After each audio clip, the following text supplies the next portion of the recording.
Hey everyone, welcome back to the Inside Line. I am your host, Gabby Hall, digital content editor at Ski Racing Media, and this is our 4th episode, and I'm so excited to have you back with me. If you're a regular listener, you know about our amazing sponsor, Team Ski Safe. I just got my bracelet, a pink band with a silver clasp, because pink is my favorite color, and I am a cliche, and I just want you all to know I'm aware of that. But Team Ski Safe bracelets are great for people involved with action sports like skiing, because they make it easier for first responders to treat you effectively in the event of an emergency. You know, I have my emergency contacts information engraved on my bracelet. Shout out to my mom. And the unique ID on my bracelet gives first responders access to important medical information I have loaded into Team Ski Safe's system. Now, Team Ski Safe is the official medical bracelet of Wisp Sports Radio, and you can find more information about the bracelet and the great range of colors and styles by visiting their website at teamskisafe.com. And when you order your bracelet, remember to mention the Inside Line. Now, since we've chatted last, which was right before the World Cup opener at Solden in Austria, there hasn't been a ton in the way of breaking news on the Ladies World Cup, but we're going to take some time to review what happened in Solden and talk about a few other things that have popped up in the last couple weeks. But also in this episode, I have not one, but two very exciting guests this week in the mix zone. I interviewed Kristin Lysdahl of Norway, and I also interviewed Foreste Peterson of the U.S., and I wanted to talk to them because it was both of their first times racing at Solden. But they got there by two different paths. So Kristin from Norway rose to the World Cup from the Europa Cup circuit. She was the European Cup GS champion last year. And Foreste is coming by way of the North American Cups and the NCAA circuit. So she was actually on the U.S. ski team a few years back. She now races for Dartmouth College, and they bring two different perspectives to the table. And I think you guys are really going to enjoy those interviews and learning a little bit more about those up-and-comers. But before we get into those conversations, we got to start off with fresh tracks. So let's kick things off with a little conversation about Solden. Now, we're nearly 2 weeks past Solden, and most people will know that Germany's Victoria Ravensburg took the first win of the season on the challenging Rettenbach Glacier. I talked in the last episode about sort of how infamous that particular track is. And, she has a lot of experience at the venue. She's raced there for many years, I believe almost 10. And, after the race, she actually acknowledged that it's always a tough hill to start the season on. Solden is always a tough slope here. So especially the second run, it's really demanding for sure. And this, when you're at the start, you know that you have to fight the whole way down. And that's what I try to do. And now she was accompanied by last year's GS Globe winner, Tessa Worley, who landed in second place. And she, probably wanted to start off with a win to keep that red bib, but never a bad thing to start the season on the podium. And then in third place was Italy's Manuela Molg, who rounded out the podium in third. And what I thought was really cool about this podium is that they were all born in the 1980s. So they're on the older side of the roster that started at this first race. Molg was the oldest athlete on the start list, born in 1983. So for her, it was not only important to start the season strong, just to make a statement about what kind of shape she was in, but Molg is also part of this Italian GS squad that is so incredibly strong. If you listen to episode 3, you heard my interview with Sofia Goggia, who is just one of the athletes on that team that, has a chance to podium at any given race. And I think what's so important this season for her is around the Olympic Games. And so when we talked to her in Solden, this is what she had to say about the importance of starting the season strong like this. Because we are a strong team, and so it's important to stay on the podium in the beginning for the Olympic. So this is my big dream, and I try. I hope I can do it. So like she said, there's a limited number of spots available at the Olympic Games for each country, and in GS especially, this Italian team is stacked. So, last year, 6 Italian skiers qualified to race in the giant slalom at World Cup finals in Aspen. And that's actually the race where Marta Pacino, Federica Brignone, and Sofia Goggia swept the podium. Each nation only gets to enter 4 athletes per discipline. And so it's going to be tough for those athletes to fight for spots. So for Moog to start the season so strong could bode well for her chances of getting an Olympic start in giant slalom. And also just a note, if you haven't already and you want to learn more a little bit about that team, go back and listen to episode 3. I interviewed Sofia Goggia. She didn't have the best performance at Solden. She didn't finish, but I'm still looking forward to watching her. I expect we'll see her at Killington next, though she is nursing a little muscle injury, so she's been off snow for a few days now. One of the points that they all repeat is that Solden is a bit of an outlier race. So for athletes like Ravensburg who don't race slalom, it's actually a long time before we're going to see them race again. We won't see them for a few weeks when they all show up at Killington for the GS there. But if they do race slalom, our next event up is going to be the World Cup Slalom in Levi, Finland. Men and women will be racing this weekend. And Michaela Schifrin is the defending champion there. If you're not familiar with the U.S. skier, she has been absolutely dominant in slalom for the last several years. So she'll be looking to defend that win from the last season.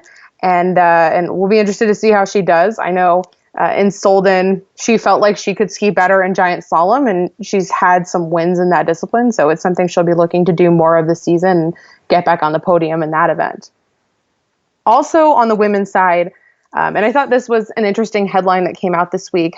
Kaisa Kling, who is a Swedish speed skier, earned 3rd place in the World Cup downhill at Lake Louise last season. And Kaisa announced that she's going to be taking some time off from skiing to focus on her mental health. She revealed in a press release that she's been dealing with depression. And in the press release, her quote was, "It's not that I feel bad every day. It's more that it's a heavy period in life and that I need to focus on the right things. Now it's important that I put my own health first and foremost." So Kaisa is taking some time off. She's not said when she plans to come back, just that she plans to come back when she's, feeling full force. And I think we all hope that she's going to take the time she needs to get back to being mentally strong. I think athletes and coaches and parents and everyone really involved with this sport or any sport understand the importance of being fully mentally there, particularly when you're doing speed events and you're, going 60 plus miles per hour down the course. So we're definitely all hoping that she has a full recovery and is feeling strong and will come back soon.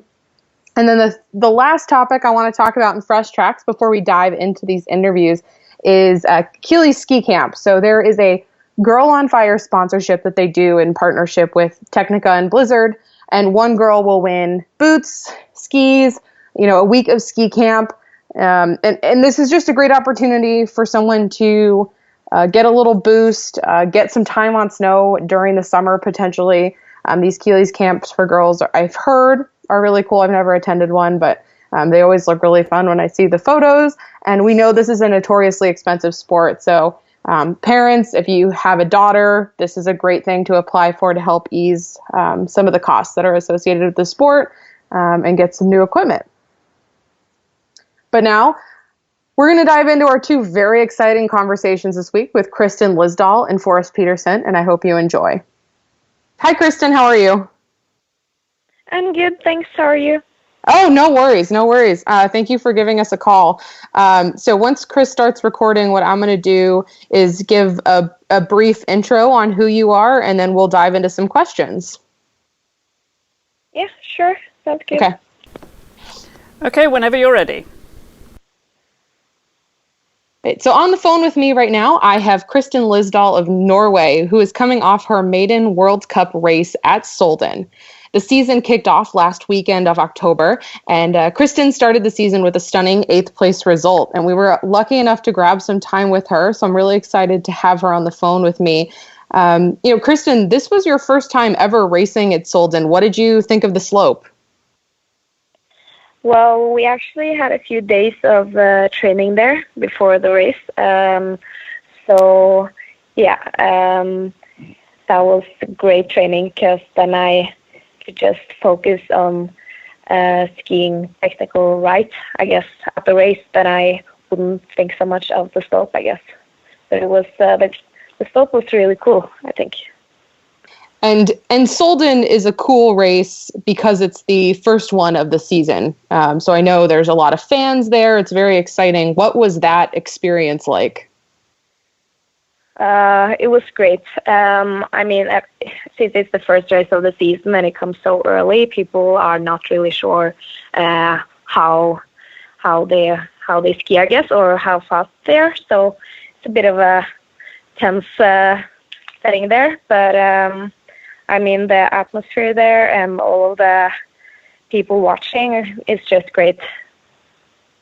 And you obviously had an amazing race. I mean, were you surprised to ski that well this first race of the season?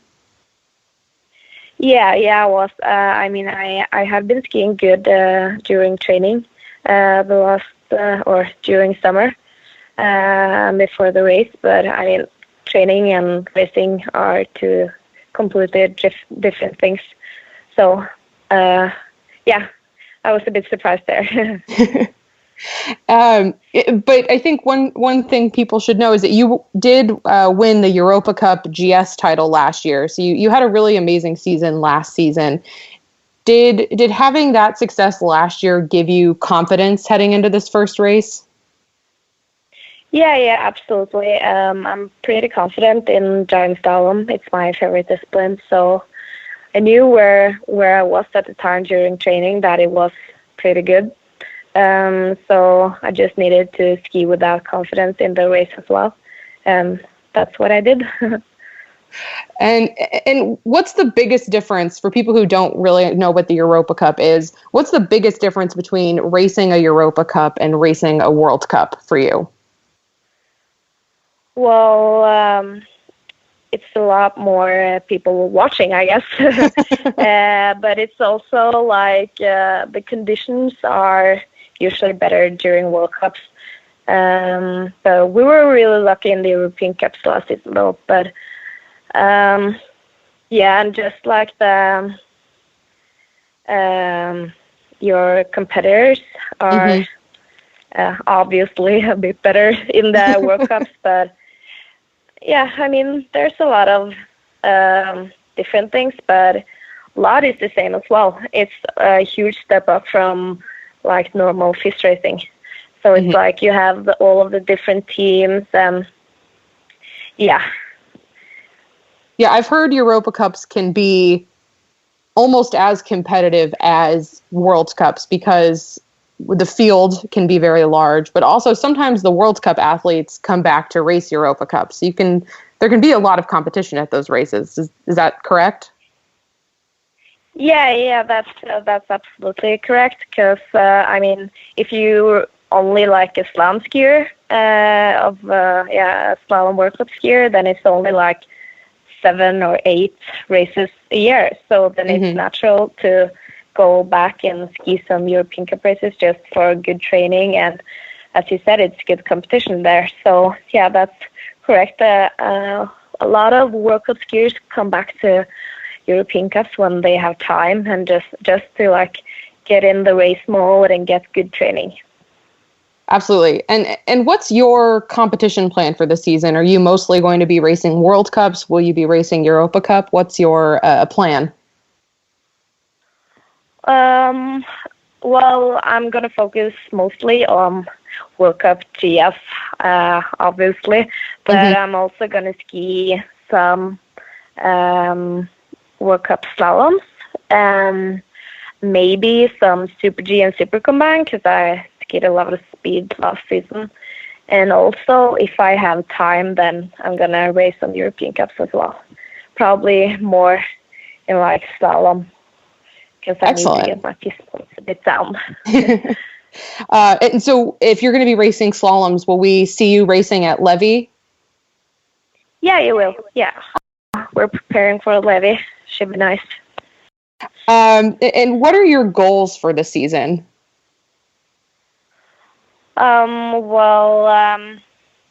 My goal is in giant slalom to stabilize my skiing in a high level and just,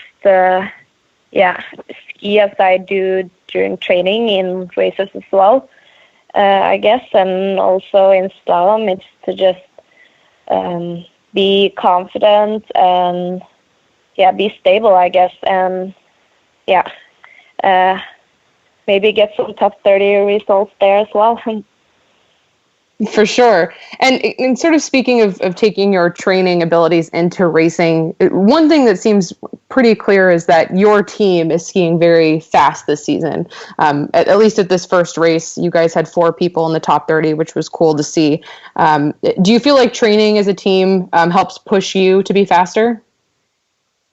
Yeah, absolutely. During training, we always push each other, and if we're like stuck at one point and don't know what to do at like either a gate or a couple of gates during or at the course, then we just ask each other and get help from each other, and that's really nice. Being able to get help from people that actually have done it right there. Yeah, for sure. And a couple of girls like Ragmo and Anina have, a lot of experience on the World Cup. So I imagine that's helpful as you start to become more of a regular on the World Cup tour. Yeah, absolutely. They have a lot of experience. It's great having them and always being able to ask them questions when, I need answers, I guess. Yeah, for sure. And so outside of ski racing, what do you like to do in your free time? What kind of hobbies do you have? Oh, hobbies. Well, there's not really that much free time now, I guess. But I guess I like hanging with my friends as everyone else does. But also, I like to train a lot, and that's a good thing because we're doing so much dryland, but also just being out in the nature, especially during the winter, like going randonnée skiing and cross country. Yeah, being out in nature, I guess. Yeah, for sure. Well, you're in the right sport for it. Yeah. And well, this was very cool. I'm really excited we got to chat. I've never had the chance to meet you in person before, but I'm sure I will see you on the World Cup tour this season. But thank you so much for taking the time to chat with us, and I'm looking forward to watching you in Levy. Oh, thank you. All right, so my second guest on the show this week is Foreste Peterson. She is a senior at Dartmouth College and a former member of the U.S. ski team. She was third in the Noram Cup Giant Slalom standings last season, the top American in those standings, and she's one of the top female collegiate athletes in the country. And then to top it all off, she just made her World Cup debut at Solden last month. So thank you so much for being on the show, Foreste. Thanks so much for having me. I'm happy to be here. So how are you recovering from all the excitement at Solden? Oh, well, to be honest, I'm still kind of on a high. It was such an awesome experience. And yeah, like you said, it was my first ever World Cup. And so I'm, still pretty excited about it. But I'm recovering at home right now in Berkeley, California. So here with my parents and, getting ready to go out to Colorado in a couple of days. Nice. And how did you find out that you were getting that World Cup start? I found out through my coach, John Dwyer at Dartmouth. It was actually literally 2 days before I left for Europe. I had originally planned to go to Europe with the Western region just for a training camp, 2-week training camp. And 2 days before I left, I got a call on Saturday from my coach, John. And he was like, he told me, do you want to know like what the criteria is for World Cup? And I was like, oh geez, like what is it? Cause I had a feeling I was like way off. And he goes, well, you have an opportunity to race Solden if you want it. And it totally took me by surprise. And so that's how I found out. And, I still ended up going to Europe with the Western region for an awesome training camp, and then I had to extend my trip a week to stay for the race. Rough life, extending a week in Europe. Yeah, yeah, exactly. And so you said it came as a surprise, but you actually, I believe you spent at least part of the summer in Park City and you were training there. So was World Cup ever sort of part of the plan for this season? Well, it was definitely, I've been wanting to race World Cup for a long time. And then after my results last season, I thought, this was kind of the closest I've ever been after my season last year. I was third in the NORAM standings in GS, so I was 16 points away from the World Cup spot. So I knew it was close, but just given that I didn't have the the official spot, I didn't think it was going to happen in Solden for sure. I thought maybe it would.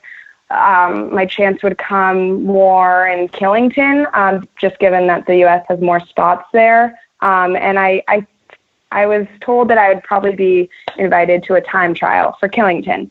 So that's kind of where my sights were at. When I found out that I was racing for Solden, it like I said, it took me by surprise. Big time.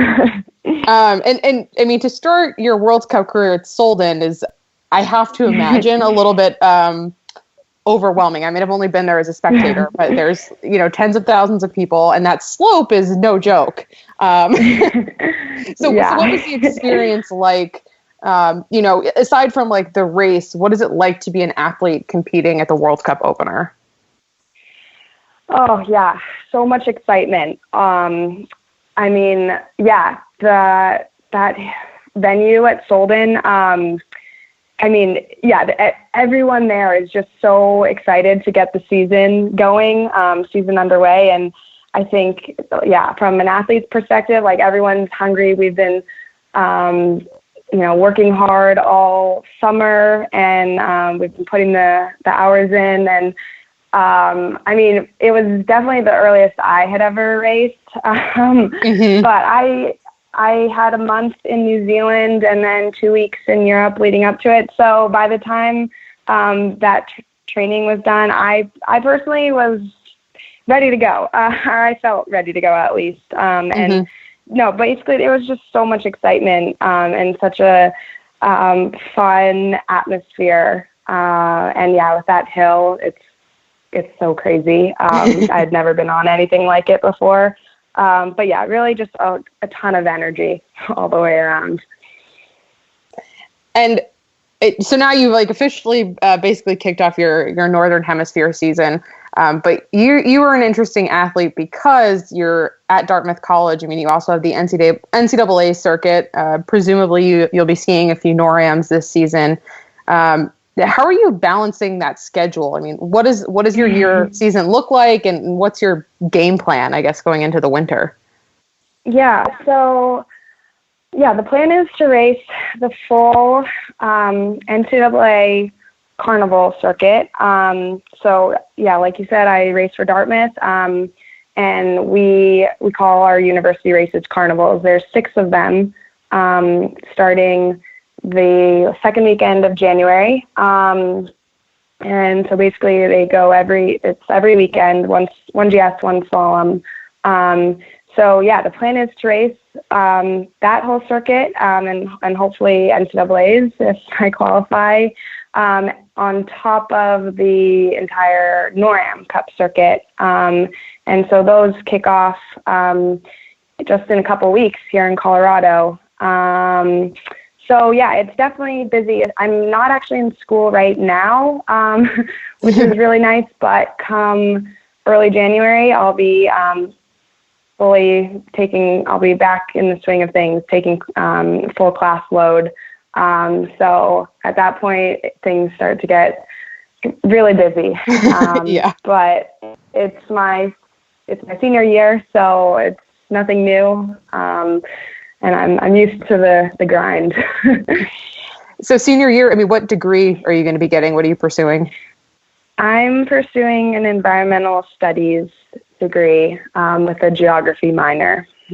Oh, that's really interesting. So do you think you're more interested in that because the sport you're in is so impacted by the environment? Definitely. Yeah, that's a big part of why I'm studying it.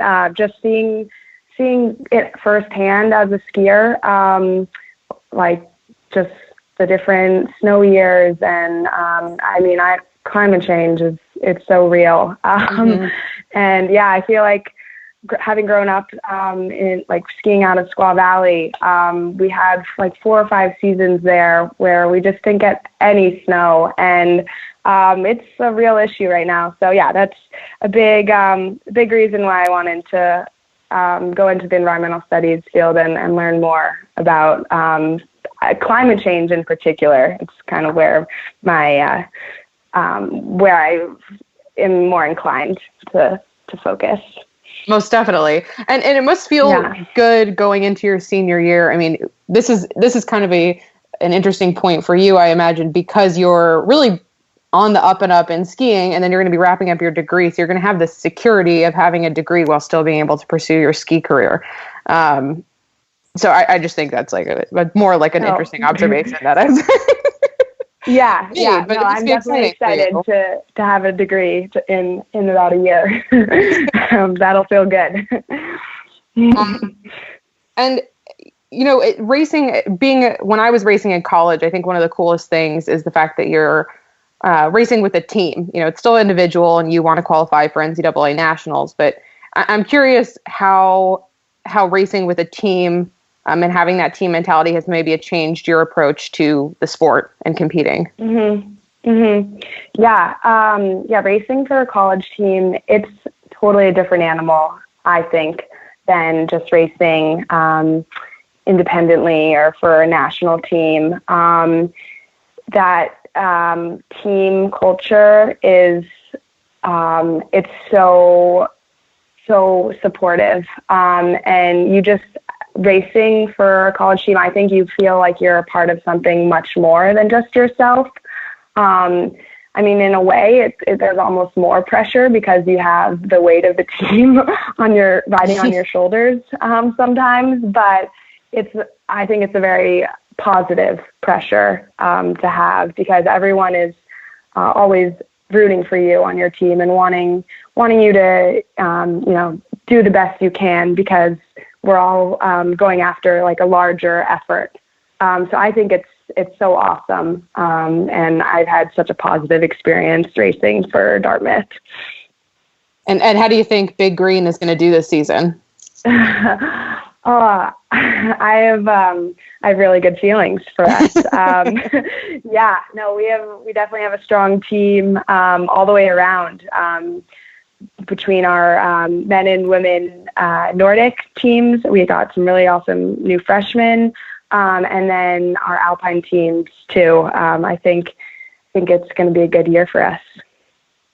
And Dartmouth is a cool college because there's so much history with you guys. I mean, racing the carnival. I mean, I think you guys have hosted that carnival for I want to say like over 100 years, but that sounds crazy when I say it out loud.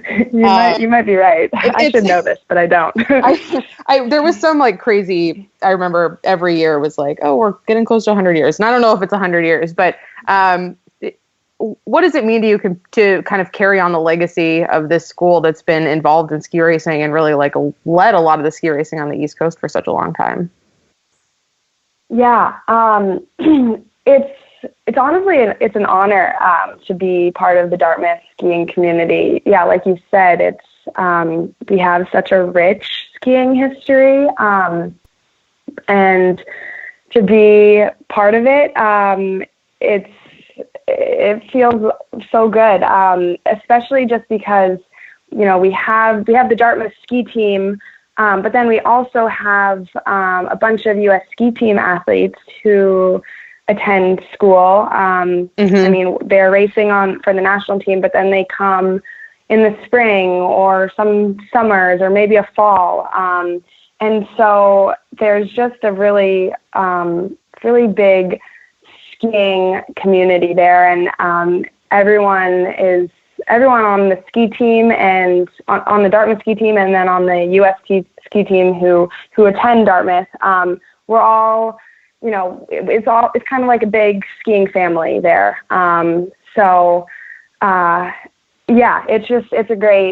It's really great to be a part of it, and awesome to, carry on that rich skiing legacy.